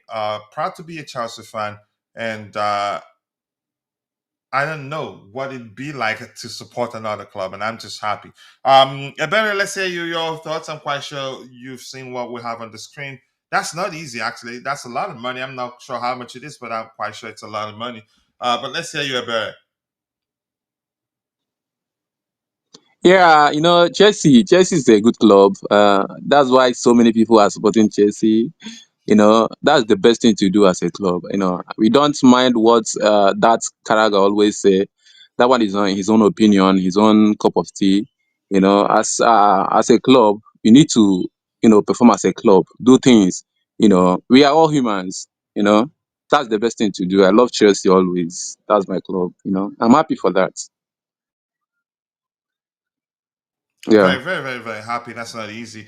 Let's see. What else do we have? Hopefully, we'll be able to address all the items we have lined up, and then we just call it a day. There'll be no need to look for someone to hold the fort. Napoli have Chelsea's Connie Chukwuemeka as one of the names on their shortlist. This guy did something that I don't like. He's saying that he doesn't like how Chelsea handle players. I'm not sure what he means by that. He came in, hardly ever stays fit, and whenever he's fit, managers give him opportunities to play. And then he's proven that he just cannot stay fit. I'm I'm actually, as much as I like him as a player, I wasn't surprised when I heard that yeah, he's on the list of the players that the club wants to sell. So why is he? I don't know. Better, did you see the comment? Yeah, yeah, I saw that. I don't know if the news is correct or yeah, I don't know if it's accurate. All those things I don't know. But when I saw the news, I was Yeah, just chances are. disappointed. Here's a point you made here, and I think I should be cautious. Chances are he didn't say anything like that because yeah, we're Chelsea fans, and you could argue uh, journalists, either ex-journalists or real journalists, they always find a way to exploit our vulnerabilities. Exactly, Yeah, so exactly, chances are he didn't say anything like that. But if he said exactly, something like that, that's not okay. exactly. If anything, we've been patient with him. But go ahead. I apologize for cutting you off. Yeah, I understand. That's it. I don't think that he said, but I'm not sure, and I wouldn't even say anything concerning that thing because I don't know how true the thing is. We gave him opportunity when he's fit, and most times he is always injured. And saying such a thing now would be, just like maybe he's trying to blackmail Chelsea, but I don't think that thing is true. Yeah, It I makes don't sense think not it's to true. believe it. It makes sense not to believe it. And apologies, I think I should have led with, no, we don't know whether he said such or not. But Exactly. usually when you see such, when such is out there, and I think he does have, you could say, a sizable, should I say, quarter or sizable camp that they see such, it makes sense for them to come and say, no, he didn't say anything like that because that can complicate his situation, in my opinion. But go ahead with what you were saying. Yeah, I don't know if they want to buy him. Let him buy. We don't. According to Chelsea, now I saw another news that okay, we are not saying we don't want to, sell on loan. We don't want to have him to go on loan. We want to sell outright. So that's the best thing to do. Sell him outright because I don't think there's any more opportunity for him in Chelsea. So that if they want to, if Dortmund want to buy him, let them buy him outright. Nothing like keeping him on loan anymore. No, Yeah. we shouldn't. I'm not for us loaning them out to Dortmund. They'll just end up making sure we don't get anything sizable from his sale. That's their thing. Yeah, Taika, you have anything to add to that, or should I move on to the next comment, to the next item? Yeah, yeah, we should move on. I guess that's we don't know who said what, so Oh, you know. this is important, Tiger. I want to get your opinion because you've not been here for a while, and you can say the most talked about. This reads that United and Chelsea are some distance apart on the valuation of Alejandro Garnacho, who is valued at around the £30 million by Chelsea. I think we will eventually get him for the price we want. with a lower bid from Bayer Leverkusen, but he doesn't want to go there. He doesn't even want to play under his former boss at United in Eric Ten Hag, the Dutchman. In the previous January window, serving as a benchmark, I think was strategic here, and we can go into the season without him and be all right. And in the case of United, he's made life difficult for them by making it clear he doesn't want to join any other club but Chelsea Football Club. He's gone on to the extent of saying, "Sell me to Chelsea, or I'll sit in the bench or on the bench for 6 months plus and not play football." Um, and here's the thing, something else I want you to talk about. A few things from you, Tiger, because you've not been here for a while. Your thoughts on Chelsea's pursuit of Garnacho. Your thoughts on the fan base perceived attitude of Garnacho, which doesn't make any sort of sense for me. It is herd mentality. Big accounts talk about his attitude, and others just follow suit. For instance, to the extent of the Alex Goldberg on one of his streams said he's spoken to one of the owners about the possibility of Garnacho joining Chelsea. I don't want to get into that, but that's by the way. And also, Houston, I don't think we should. I think we eventually get him for the price we want because he's made it clear he wants to join us. Chelsea and Chelsea alone. He wants to stay in the Premier League, and to be more specific, he wants to join Chelsea Football Club. He is a good player. And I'm going to say this once again for context. Go compare his numbers to that of Real Madrid's Rodrigo to know that he's a good player. I think I'm going to go say something Dante did say the other day. Because of his looks, a lot of people are not able to look beyond his looks. A lot of people also judge him by his brother's behavior. 16-year-old brother, to be more specific. That people don't dislike him for his footballing ability. It is just something driven by, social media world these days. And there's always one hashtag campaign or the other going on, and people you can say easily hop on it just to be part of something. I didn't want him before, but the push for the club not to sign him became so ridiculous that I had to say, you know what, let me look at this. Let me look at this objectively. And truthfully, I don't think he makes the campaign against Chelsea not signing him makes any to not sign him makes any sort of sense. And TZ Max TV, but for the record, do we really need Garnacho? I think we do. He's more direct than any of the wingers we have right now. We do, and we don't have enough numbers there. Exactly. Who will compete with that Gittins? Yeah, Leaving that wing alone for him will make him more comfortable. You don't need that comfortability in our team. When you are playing for Chelsea, you need competition so that when you mess up, when you look back, you know that okay, there's another person that is ready to take your position. Garnacho is a good player. Is a good player. I don't even know why they're talking about his attitude, all those things. He's a good player. He wants Chelsea. He wants to come to Chelsea. I like players that want to come to Chelsea, that like Chelsea, that want to play for us. That's the kind of players we'll be looking to buy, not the players who be trying to drag into our team. This yeah. one wants to come to Chelsea. Other club has come for him, but he refused. He said that it's only Chelsea that he wants to play. Why not go for him? Why not bring him to Chelsea? And more Huh? importantly, he's not a bad player. Yeah, he's not a bad player. He's a good player, and he's still growing. He's 22 or 20. Yeah, he's still growing.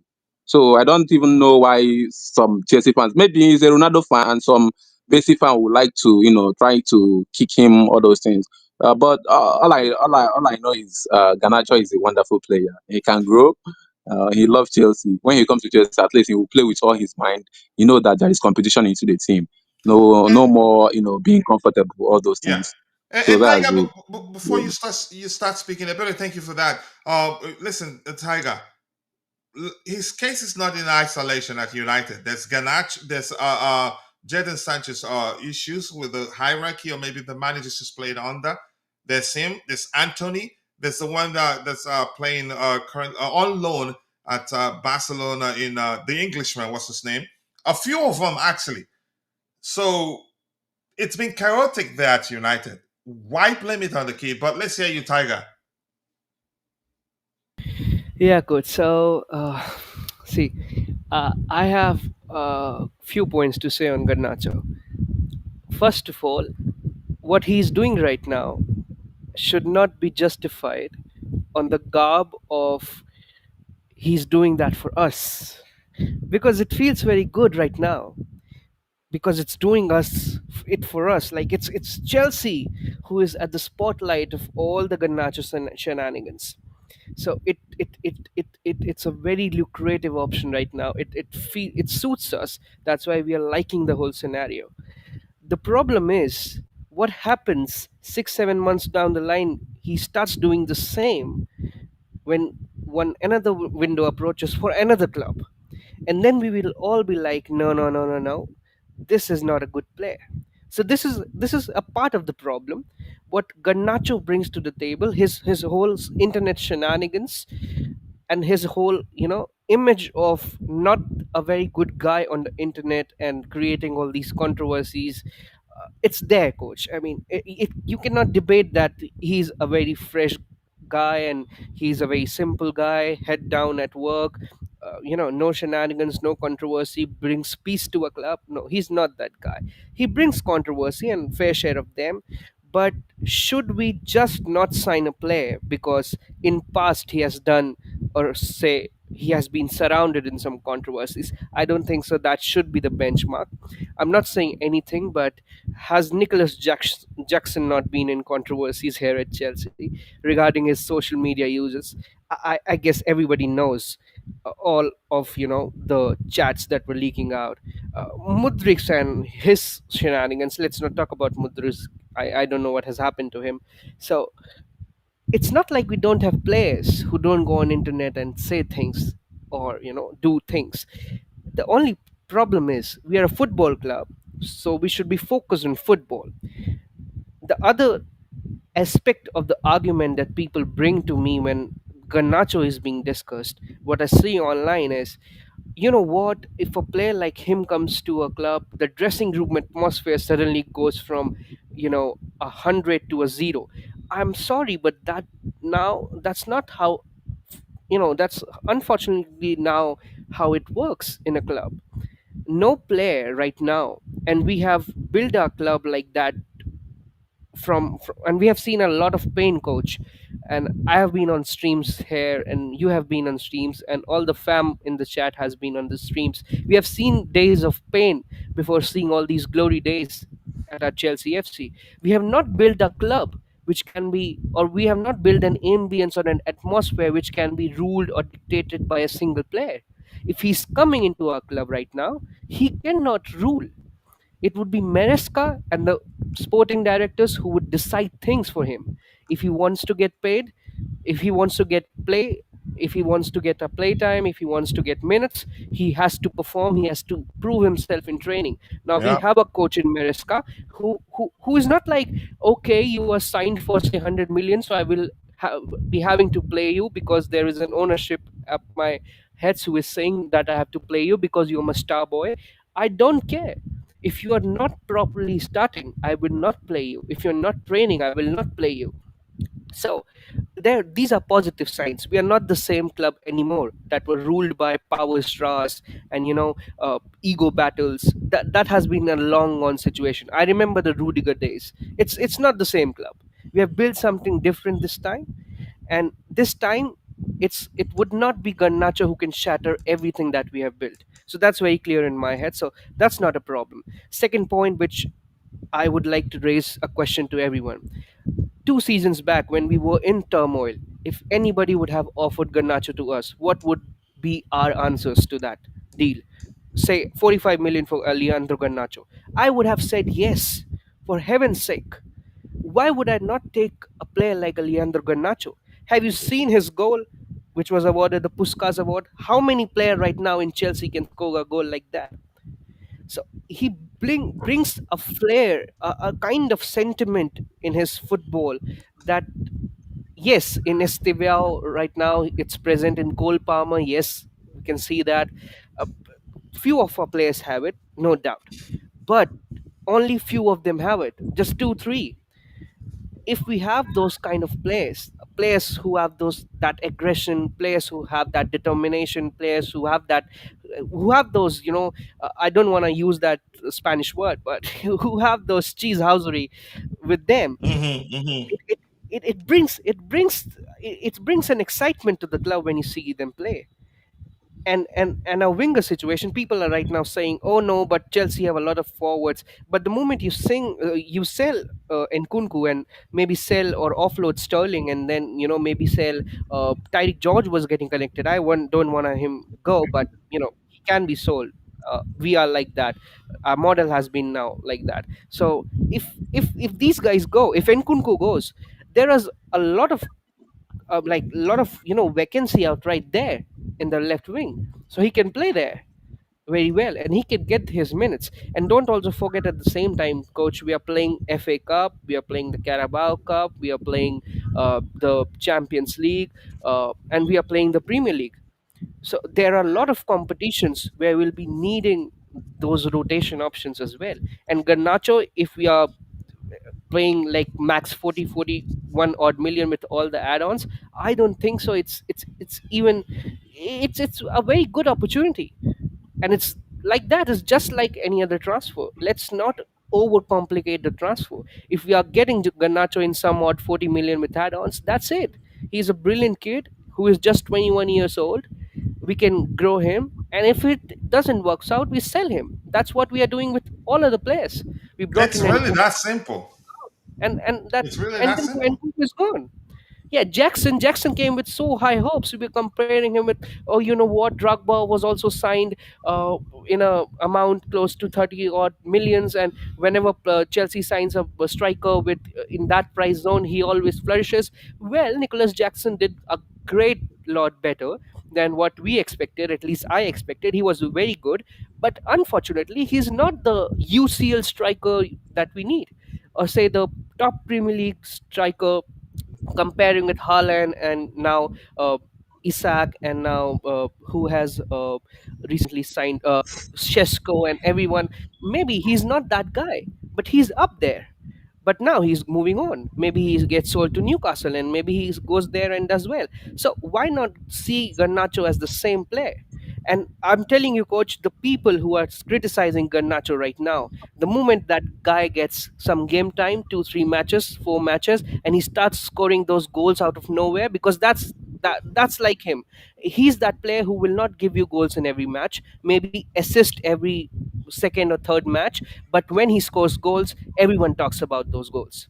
He will not score a goal which will not be talked about for at least a week. He will score those golazos, and that's how a winger he is. That's always him. And I've also read a report, if it's true, I'm backing this transfer, that Paul Winstanley wants to get Garnacho, and Maresca has a plan for development of Garnacho. So if More these guys, importantly, Maresca wants him. yes, yeah, and if a coach wants it, That's he, that lad has done enough. So, coach, I think Enzo Maresca needs to be backed. He has done enough. He has been asked a lot of questions. He should not be questioned, at least tactically. He has done enough. He's done enough to prove all the doubters wrong. He's very astute technically. He's very astute tactically. He knows how to develop players. He knows how to move them around. So if he rates someone, I am having no problem. And it's not like we're paying 80 millions, or how much we paid for Mudrik. Look what happened to Mudrik. We were very excited because we snatched him from Arsenal. Where is Mudrik right now? I asked the fan base, who's criticizing Garnacho. We are getting Garnacho from, say, for a 40 odd million, and we are so ridiculously hyping up all the shenanigans of Garnacho. That's true. What he's doing is not justified. I'm telling you again, it should not be done. He should be very sensible. If he comes to Chelsea, does the same thing, he should be out of this club. That guy should not do what he's doing. That won't serve him greatly in regards to his career trajectory. He should be very sensitive of what he posts on the internet. Mhm. Yes, that's true. He should be very sensitive of what he does. He cannot be, signing for Chelsea and then, touring or getting in on a holiday and having wearing a Arsenal shirt. That cannot be allowed. We won't accept that. But at least give that guy a chance. Don't judge him so much that even if you don't like, give him a second chance. Maybe he improves. And if he doesn't improve, we sign him for 40 odd millions and sell him for 65. Business. What's the problem? And that's my take on. But Yeah, I'm telling you, coach, people would regret when Garnacho fires for Chelsea. I actually did say on X is that I want him. given the fact that a lot of Chelsea fans don't want him. For me, that's a good sign. Whenever we don't want a player, that player ends up excelling at our club. It's really that's been, especially yeah. especially if Maresca wants him. So long Maresca wants him. That's okay. And the other thing is the other guy said that that his pressure to come to Chelsea is a sign of weak or something. But I've seen so many players, push to, go to certain club. Like I know when even Hazard did that, and even this Gyökeres, going to Arsenal, he also did that. I heard that he even added money for that transfer. So for players to push to go to certain club is a kind of maybe the love they have for the club, or they want to play for the club. They see the kind of players that are in the club, and they think that they can perform well with such players. That's why they always want to go to a particular club. I don't see it as okay negative something that will maybe cost Chelsea. Even though it costs us, we can also sell him to we can also sell him to Arsenal He's as still usual. very young. So I don't see it as a Yeah. yeah, I don't see it as a negative something. He's still very young, Yeah. yeah. So that's by the way. Let's catch up on what we have in the chat. Hopefully, I think we don't have so much lined up, but we'll go news hunting for a few minutes and call it a day. I would have loved for us to continue, but there aren't much out there, honestly. No player can destruct what Chelsea is building. The culture at the club is different from United. Player power doesn't work at Chelsea. Yep, not anymore. It did work at that. So again, but no, right now. And Sharif is saying, where's Rodrigo Charlotte transferred to Chelsea? Really? Sure. Nope. Rodrigo isn't coming to Chelsea. And I didn't Man City. actually want him. And even if you wanted them, if you wanted them, and his salary will almost always be an issue. Sharif is saying in the defense, Chelsea should take a Araujo. And is it Araujo Arajo? But I'm not sure whether we're looking to sign him. He is brilliant in talking, and now is number one defender, Yeah, but thank you. And Coach, the rumors are too, like there are no even rumors from even some standard sources that Chelsea is even actively looking for a centre back. So I highly doubt that anything is happening in the centre back thing. But yes, maybe a deadline day bomb can happen. But I don't know. Let's yeah. see.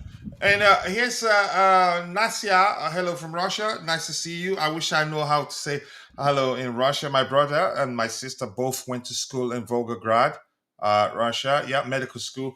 And I don't speak Russian. I wish I know how to say hello in Russia, but I have strong affection for Russia, given that, yeah, two of my siblings went to school there. But despite the way, let's see what else we have. But welcome. Thank you for joining the conversation. Feel at home here. Your opinion matters. Thoughts on Newcastle United this season, Judge Bradley? Bradley, you must be a Newcastle fan. Let's see whether they lose Isaac and who they sign. Not right now. We would do a show on the sister channel, and thank goodness, Tiger Beast is back. We will do Premier League season prediction show where we'll tell you where your club will Hundred finish. percent. Yeah. Yes. So we may well wait for the transfer window to close, so we have all the information we need to work with, because it's important to look at the players each club have signed to to be able to judge objectively and come to a sensible conclusion with regards to where they finish in the table. So, but right now, I don't think it makes sense to do it now. Usually, I delay until the transfer window shuts. Okay, so Garnacho to Chelsea, it looks like it's going to happen. We're not in a hurry because the player, he's made it clear he wants to join us. And this one is the one I want to see happen for reasons I've explained. Xavi Simons to Chelsea. Usually, when you have a player as good as Xavi, usually they don't do enough defensively to help the team. But in Xavi Simons' case, as good as he is, he's actually excellent defensively, wins the ball a lot in the final third, and also comes back to help defensively. And if he gets the ball in the defensive area, he's capable of orchestrating some delicious pass from our own box. As long as you make the move, he'd see you. You could argue his I wouldn't say he's Enzo Fernandez, but I think he's physical enough to be able to deal with the Premier League. He's an excellent player. I want him at Chelsea. He brings good balance. Signing him would reduce the creative burden on Cole Palmer.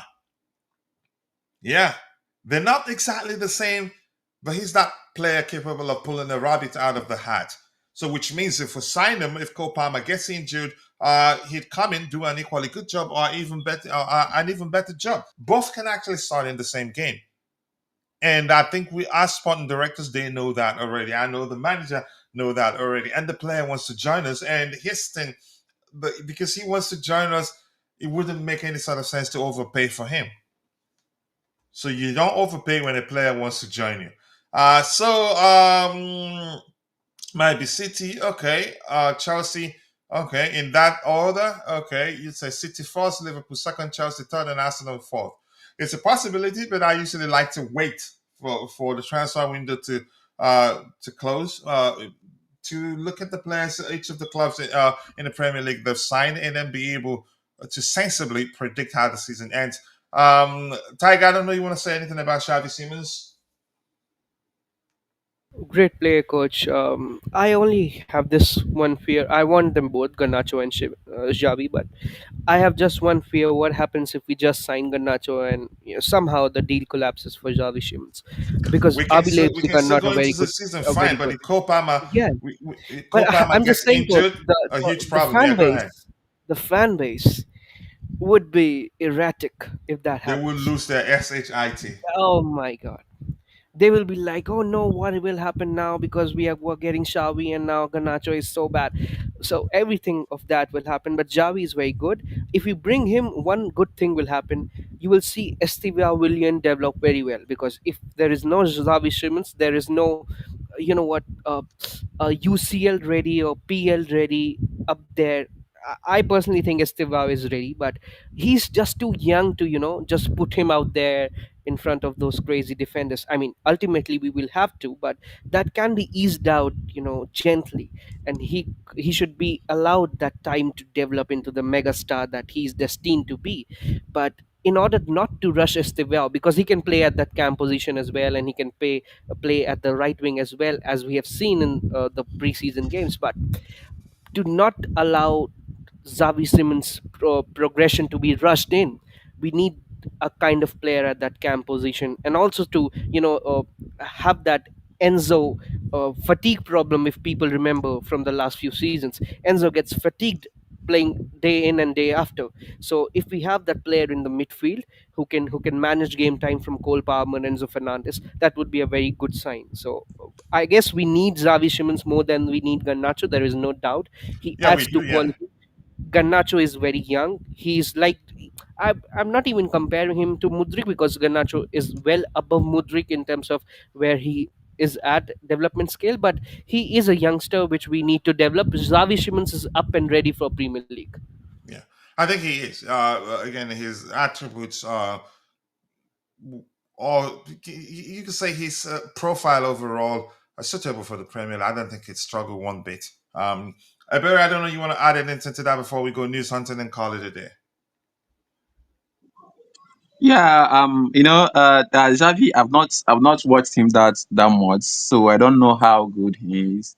All those things, and being okay, playing the same wing with Palmer, I don't think he will have that much game time.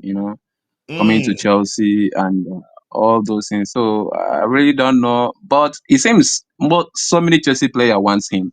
You, So you, maybe you, you, he's you, he's you that you do good. realize in most cases we do play with two tens in the pockets, right? Yeah, yeah, but not like like often.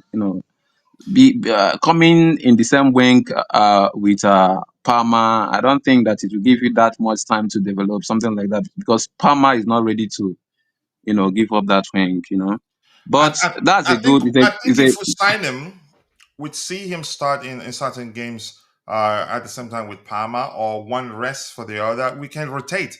But here's the thing: he's also capable of playing on the flanks too. on the flanks. Yeah, he can. Yeah, he's that good. Ah, okay, Yeah, but go okay. ahead. That's fine. If you can play wide, that's perfect because we need it.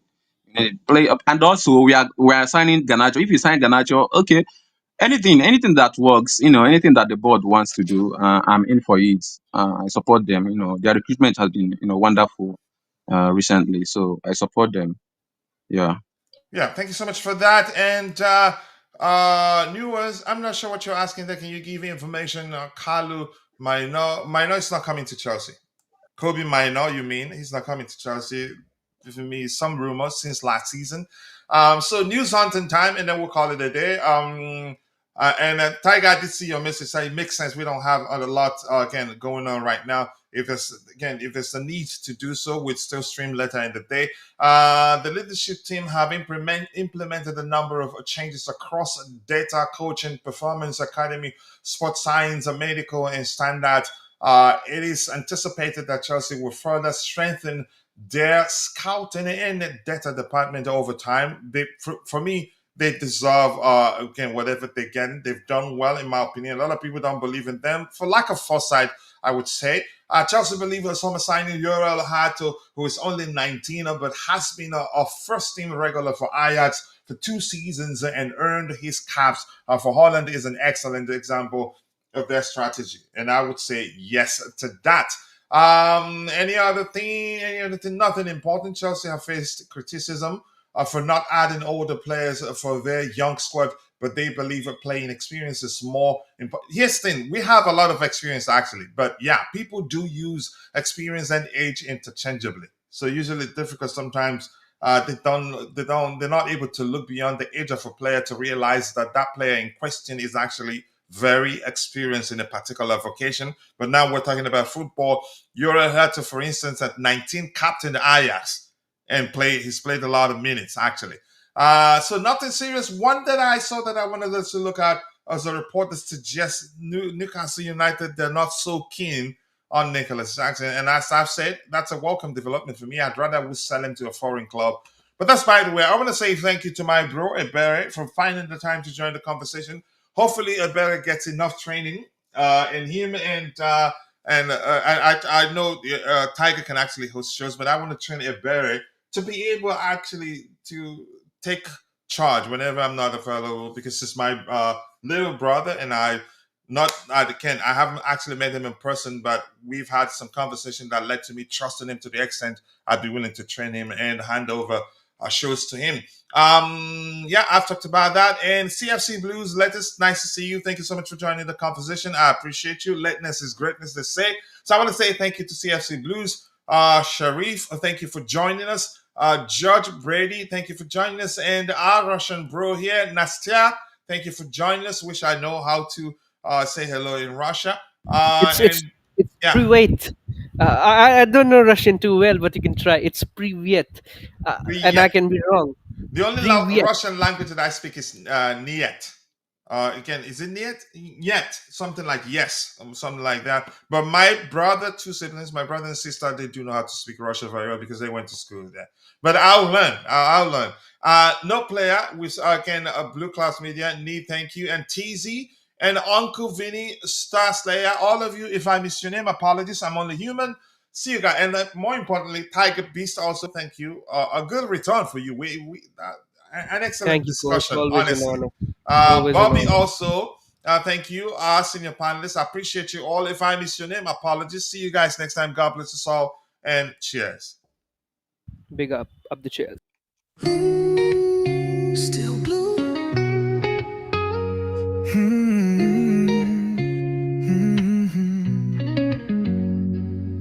Footsteps on Fulham Road, moonlight on my pride.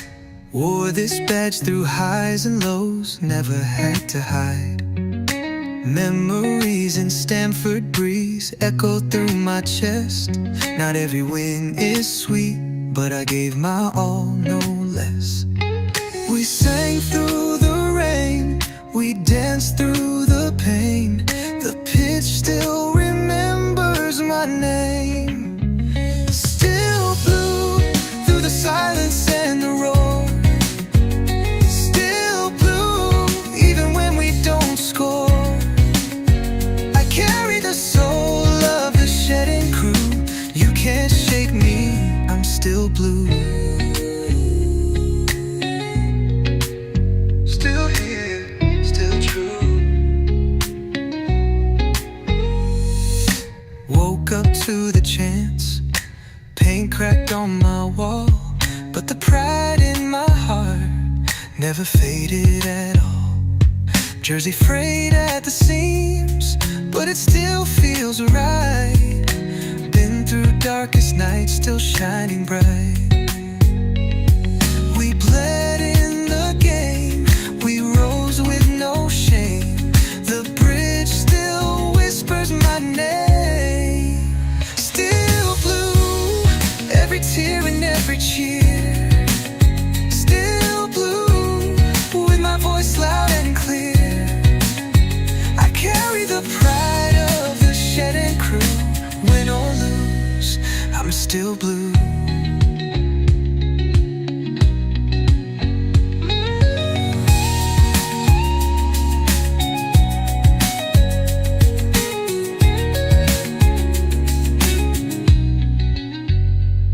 From Drogba's fire to Ritz's run, we stood tall under every sun. Through Abramovich nights to new days begun, this heart beats for only one. Still blue, even when they don't believe. Still blue, every year we grieve and dream. I carry the hope of the shed and crew. Born for this, I'm still blue. Still blue.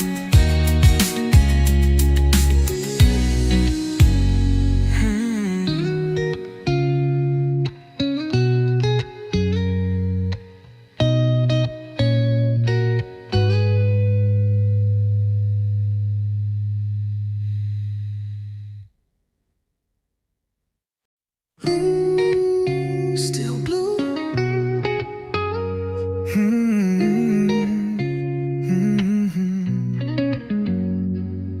Footsteps on Fulham Road, moonlight on my pride. Wore this badge through highs and lows, never had to hide. Memories in Stamford breeze echo through my chest. Not every win is sweet, but I gave my all, no less. We sang through the rain, we danced through the pain. The pitch still remembers my name. Still blue, through the silence and the roar. Still blue, even when we don't score. I carry the soul of the shed and crew. You can't shake me, I'm still blue. Still here, still true. Woke up to the chance, paint cracked on my wall, but the pride in my heart never faded at all. Jersey frayed at the seams, but it still feels right. Been through darkest nights, still shining bright.